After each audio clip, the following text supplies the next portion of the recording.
Lors de la dernière séance, nous avions vu que lors de la rédaction d'un texte, il était nécessaire de tenir compte de 4 règles essentielles. La règle de progression, la règle de continuité, la règle de non-contradiction, la règle de relation. En principe, lorsque vous rédigerez votre synthèse de documents, il va falloir tenir compte de ces 4 règles. À la fin de la rédaction, après avoir relu votre production finale, après avoir opéré les corrections nécessaires, il reste à évaluer votre travail, à vous évaluer. Dans le manuel 2e édition, à la page 70,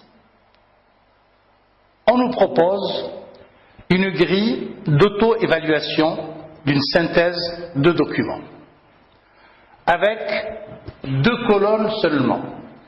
La colonne des critères et la colonne des indicateurs. Nous avons 4 critères.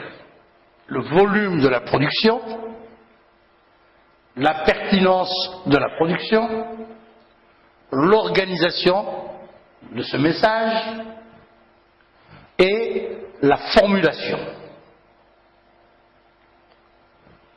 Nous avons un certain nombre d'indicateurs qui vont nous montrer si on a réussi à atteindre notre objectif ou pas.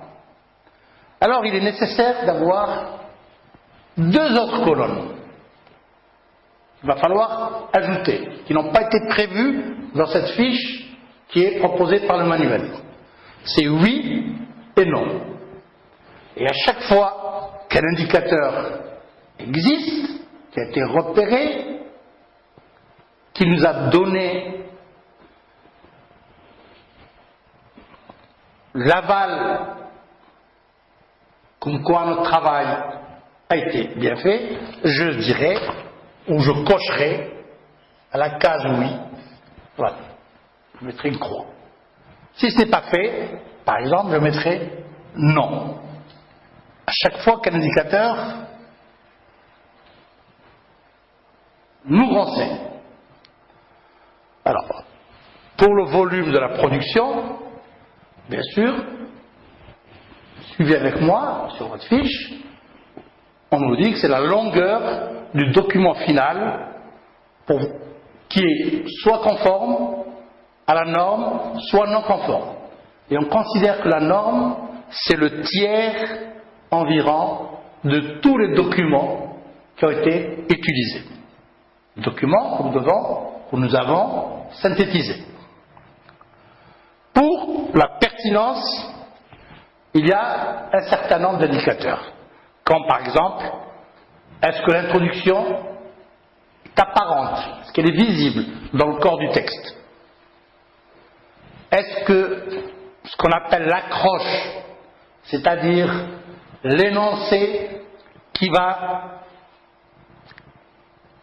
inciter la curiosité du lecteur, ou bien un énoncé qui va poser la problématique et le plan de ce qui va être dit. Alors, on va voir s'il existe ou n'existe pas. Ensuite, comme autre indicateur, ce sont les informations essentielles. Est-ce qu'elles sont clairement et précisément énoncées, reformulées ou pas? Ensuite, on passe à un autre indicateur, la référence à chaque grande idée. Est-elle précisée ou non? Alors là, on répondra par oui ou par non.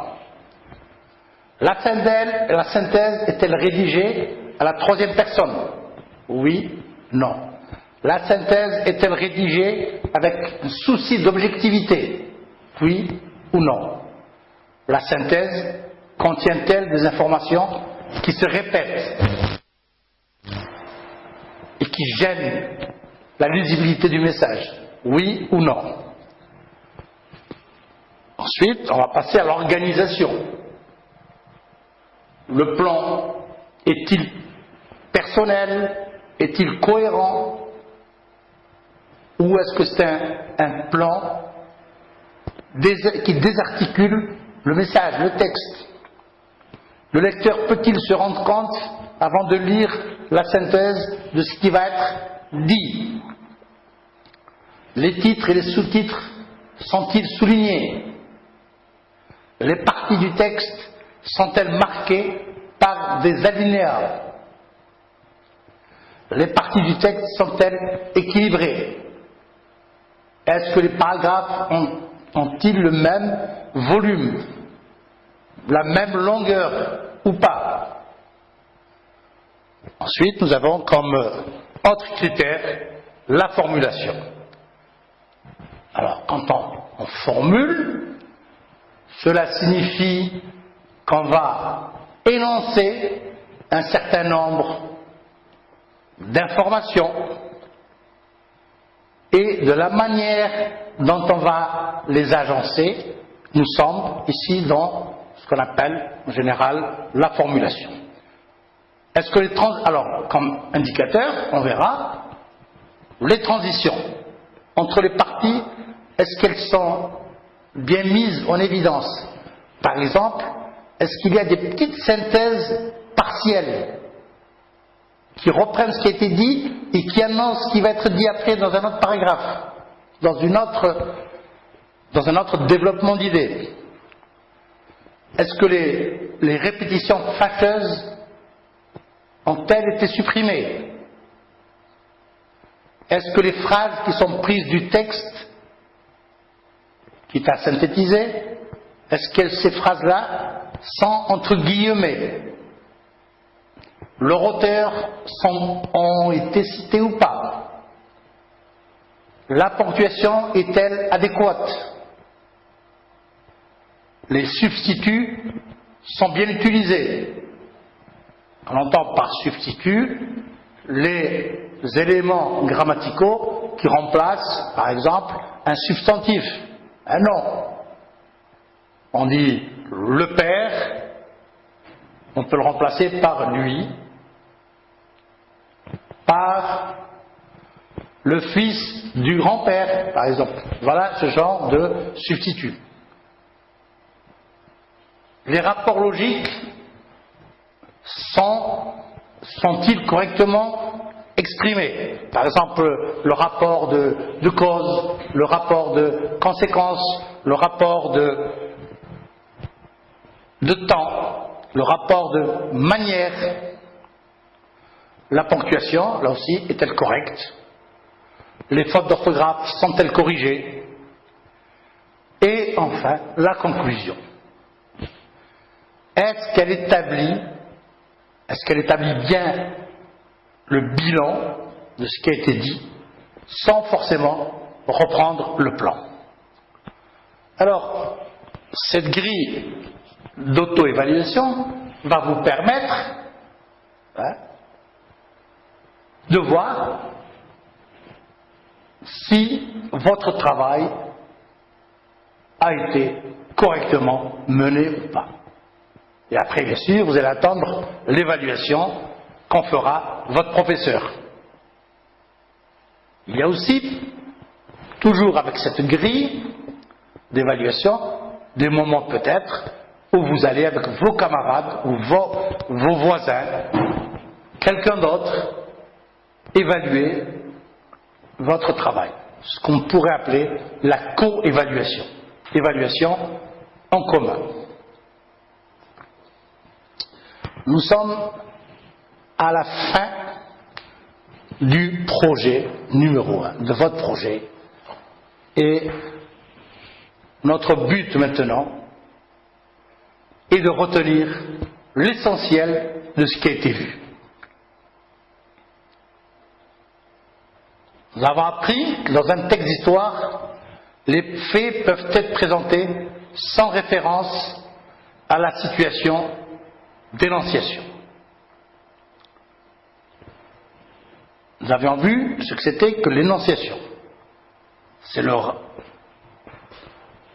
rapport qu'a l'auteur, scripteur, l'écrivain ou l'écrivain, l'historien sur les énoncés qu'il prononce, qu'il rédige.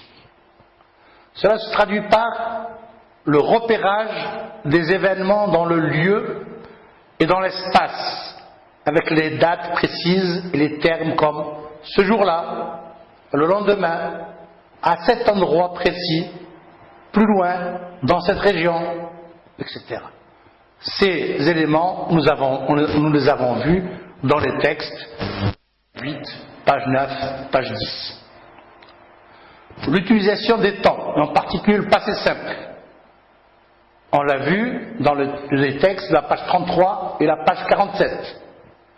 L'effacement du locuteur au profit de la première personne du pluriel. Nous l'avons vu dans le texte de la page 52. L'absence de marque de jugement du narrateur. Texte de la page 12. L'organisation du discours selon la chronologie des faits. L'ordre de l'apparition des faits. Nous avons vu dans les textes de la page 8, 9 et 10. Ce qu'on doit retenir encore, c'est que le récit historique n'est pas seulement une accumulation chronologique des faits. L'historien les met en relation pour faire apparaître un ordre, un enchaînement logique et compréhensible de certaines causes et de certains effets. Ce sont les textes de la page 47 et la page 50 qui sont les meilleurs exemples. La relation d'événements historiques. La relation, c'est un terme qui vient de relater, c'est-à-dire le récit d'événements historiques, intègre dans un discours narratif, c'est une narration, une visée argumentative. Le narrateur, en informant d'un fait ou d'un événement d'histoire, exprime dans son discours son point de vue sur le fait ou l'événement. Comment il a vécu, comment il l'interprète et comment il le ressent. C'est le cas du texte de la page 52. Alors, la prochaine fois, nous allons voir le nouveau projet, le projet numéro 2, qui s'intitule « Dialoguer pour confronter des points de vue ». C'est le débat d'idées. Et l'énoncé, la formulation du sujet que vous aurez à traiter à la fin, à l'ultime étape du projet, c'est l'organisation d'un débat d'idées, puis à partir de cette organisation, en faire un compte-rendu qui sera publié dans le journal de l'école ou le journal de la classe. À bientôt.